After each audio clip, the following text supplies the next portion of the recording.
What up, dope fam? It's Dudes the Dope Dad back for another video where we talk about family, where we talk about fun, and where we talk about finances, which is what today is about. If you're looking at this video right now, you're probably like I was a few years ago, trying to figure out how you can get started in real estate. You hear all these different things by, most millionaires have some form of real estate, is involved in some kind of real estate, and you just don't know how to get started. I was in that same exact position. Not only did I not know how to get started, I didn't even have the money to get started if I wanted to. So in this video, I'm gonna give you guys the game. Now, let me make a disclaimer. I am not a guru when it comes to this topic. I am not. I'm gonna give you guys base level information, just showing you guys how I was able to lock up 3 deals within a few months of being involved in the real estate industry.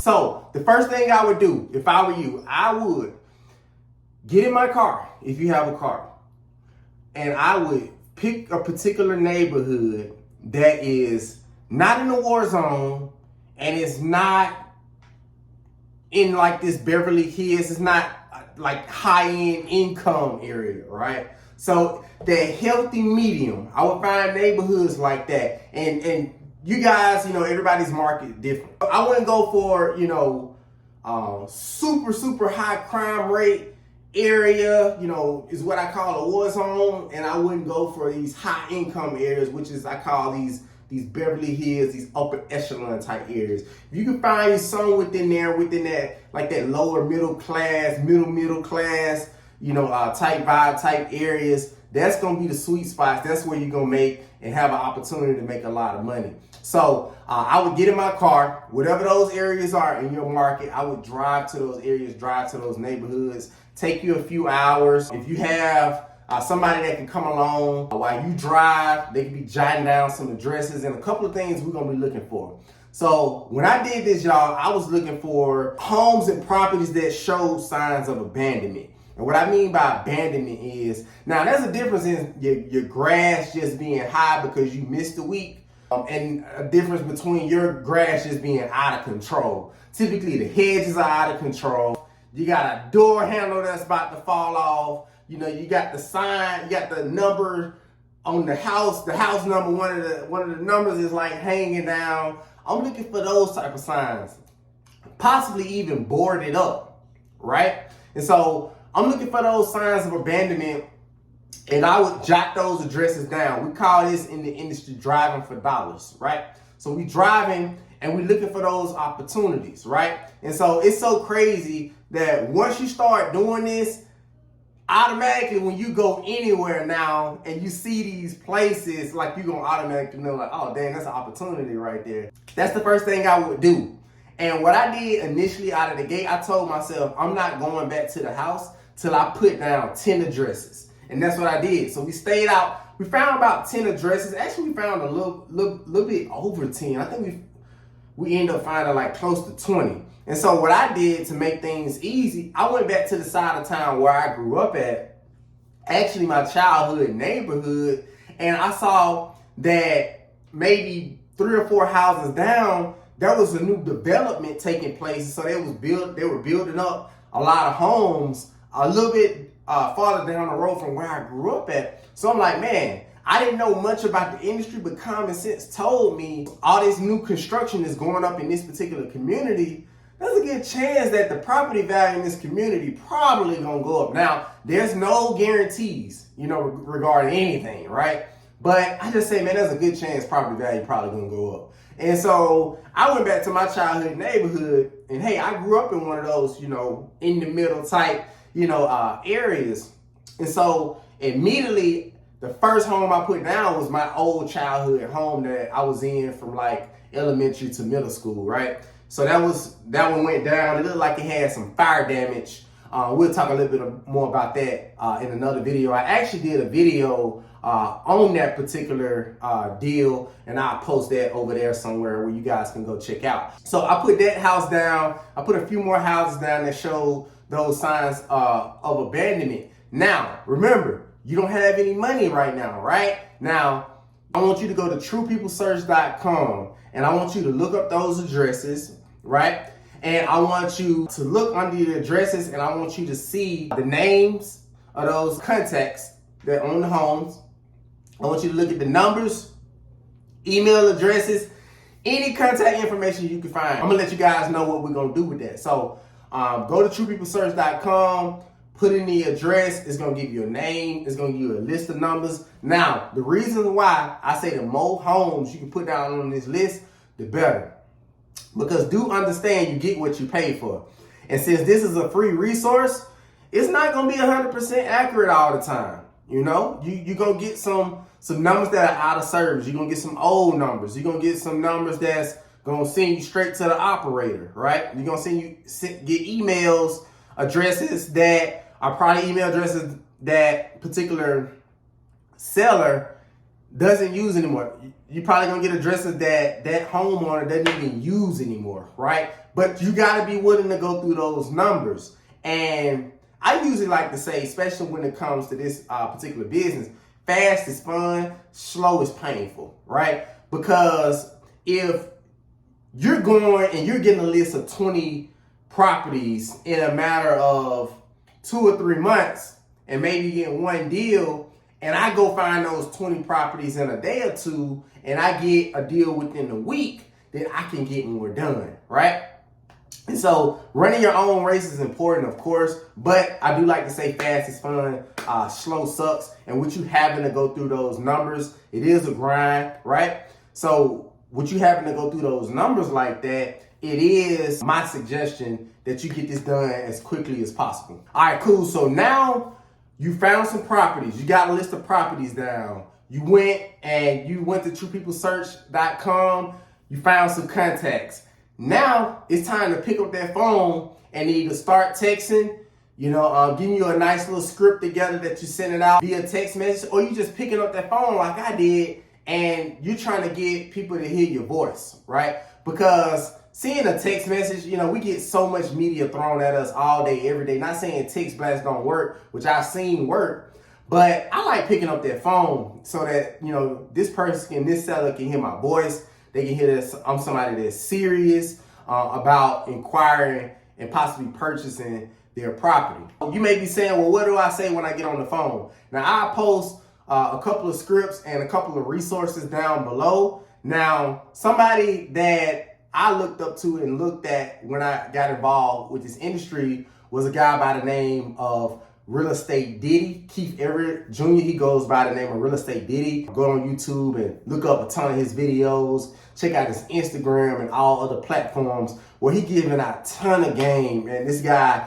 has done well, has made millions, him and his partner in this industry.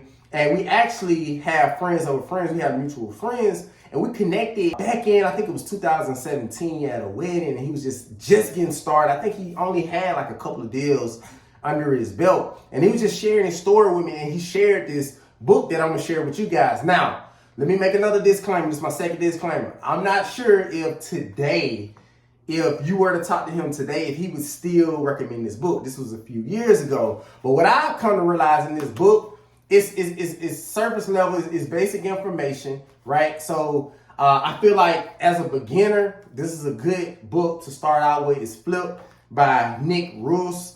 And it basically goes through, short, sweet, and simple book on how you can get started in this industry. And this is a book he said that he read. And so what I did was I was like, okay, cool. You read this. I'm a coachable, I'm a teachable dude. So what I did is I went out and got the book as well. Now, I will say this. The book was up on the bookshelf for a few years, y'all, because, I was in a different space at the time, running a whole nother business that had my attention and had my focus. But once we got that thing off the ground and, wanted to start doing different things and diversifying into real estate, I was like, man, and at that time, Diddy had done hundreds of deals.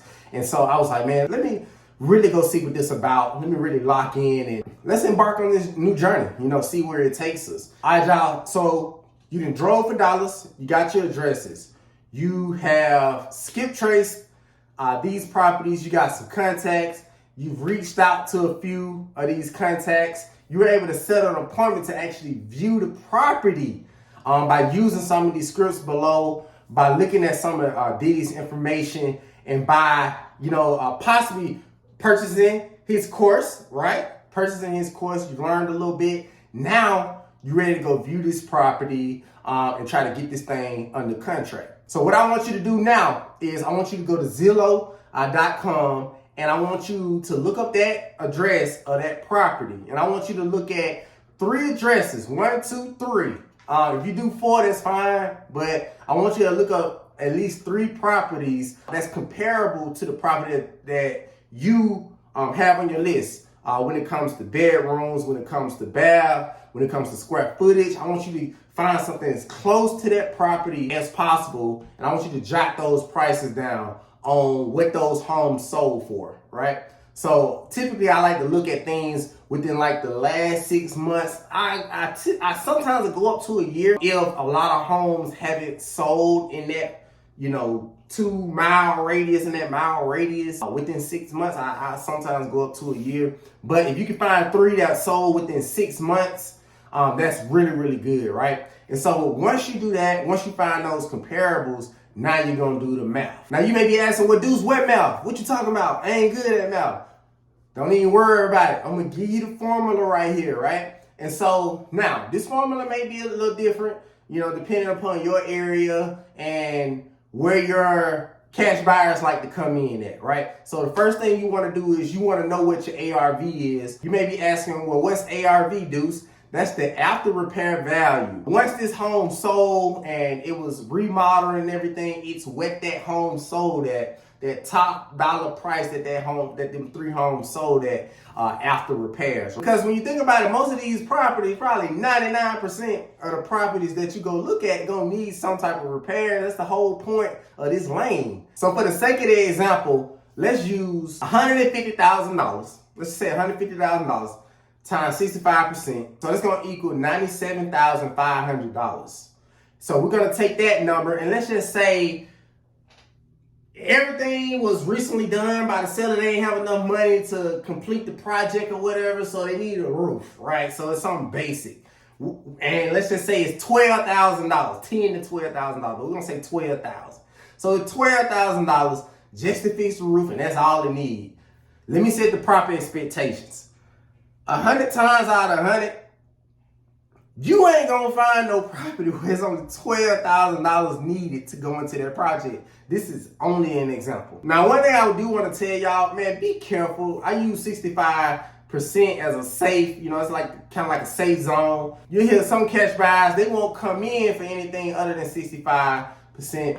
There's some cash buyers that'll come in for 70%. And so that's just you knowing your area, knowing the numbers, and just negotiating with different cash buyers. We got $85,500. Okay, so we're gonna do this math right here. We got $85,500.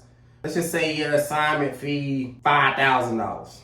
Just hypothetical. So you put the home under contract with the seller in a perfect world for no more than $85,500, right?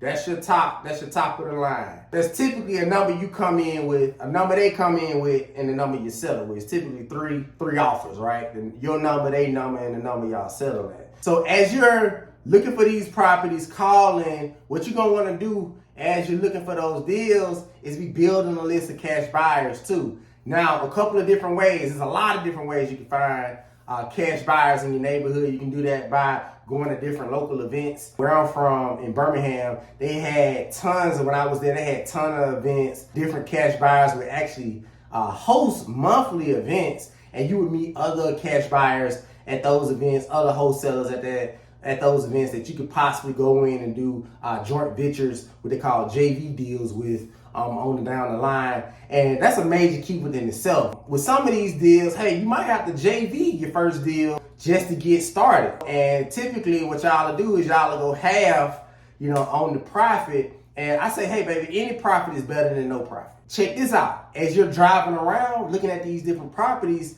there's a good chance you'll probably see people out depending on what time of day, and if you're out during the weekends or whatever, you may find some people out, flipping homes and remodeling some homes and stuff like that.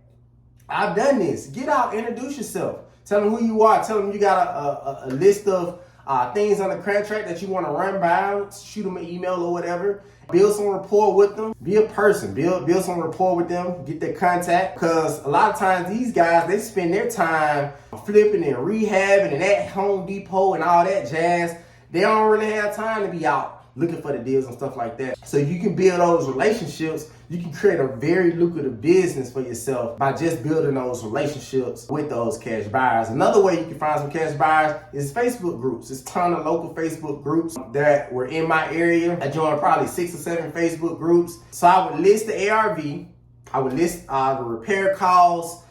I would list the bed and bath, the square footage, also listing the offer, the cash offer that I was looking for as far as putting the home or the property under contract. Now there's tons of other ways, y'all, that you can find, different cash buyers, tons of websites and stuff like that. Now after you get that first deal, I would highly recommend starting to invest in your business, starting to invest in yourself with some of these different resources out there like PropStream, possibly getting a real estate agent, paying to help you out in different ways, probably doing your comps for you, and tons of other things. Investing in some seminars, investing in some ebooks, investing in some book clubs, or investing in some calls, some webinars, some courses, tons of different things like that. Like I told you guys earlier, Ditty, he has tons of those different courses and resources for you once you're ready to start investing into your business. All right, so we drove for dollars. We skipped trace using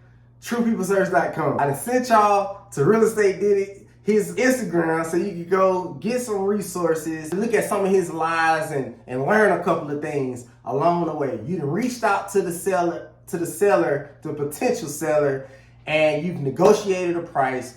You put this thing under contract. You got it in writing. You found and networked with some cash buyers. You found some cash buyers. Now you'll find you either a lawyer, real estate lawyer, or you'll find you a title company, somebody that can handle those contracts, that A and B, that contract between you and the seller, that contract between you and the cash buyer, and you'll go in, you'll do you a double close. And so that right there was a simple way. I tried to make this as simple as possible, and you did all of this without using no money. You had no money, you just need to get out of a situation. You need to get your back out of a corner. You need to make some money like yesterday, right? This is a way that you can go out and do this. Now, do understand, as you start closing deals, as you start getting income coming in, like I say, you can start investing to those courses, those resources. Start investing into getting some bandit signs, putting out some marketing material that you can go buy, going to get an LLC and all that stuff. I didn't do none of that stuff. I said I wasn't doing none of that stuff until I got my first deal. So after I got that first deal and put the next few deals under contract, that's when I went out and got bandit signs. That's when I formed the LLC and did all that other complicated advanced stuff once I actually got a deal. Because my thing is, you go out and spend money on the LLC. You go out and spend money on signs and all this different stuff. You don't even know if this thing gonna work out for you. If you don't even know you gonna have the motive and the hustle and the grind to even go and do this thing. That's why I wouldn't waste any time with any of that stuff in the beginning. And like I said, that's just the way I did it. Other people out here may say, hey, you actually do want to go get your ears. You do want to go get yourself bandit signs, stuff like that. But I wouldn't recommend doing none of that stuff. So after I got them first deals closed, that's when I went and started putting out signs and, doing all that other stuff, investing in PropStream and all that different stuff, looking for deals. What I want you to do after you get your first deal, I want you to come back to this video. I want you to let everybody know that's what you did. That's how you got started. And if you actually already have gotten a couple of deals under your belt, and you got some 2 cents that you want to put into the comment section, go ahead and do that. Help some people, man. Let's all help each other. It's Deuce of Dope Dad. I'm signing out. See y'all in the next video. Peace.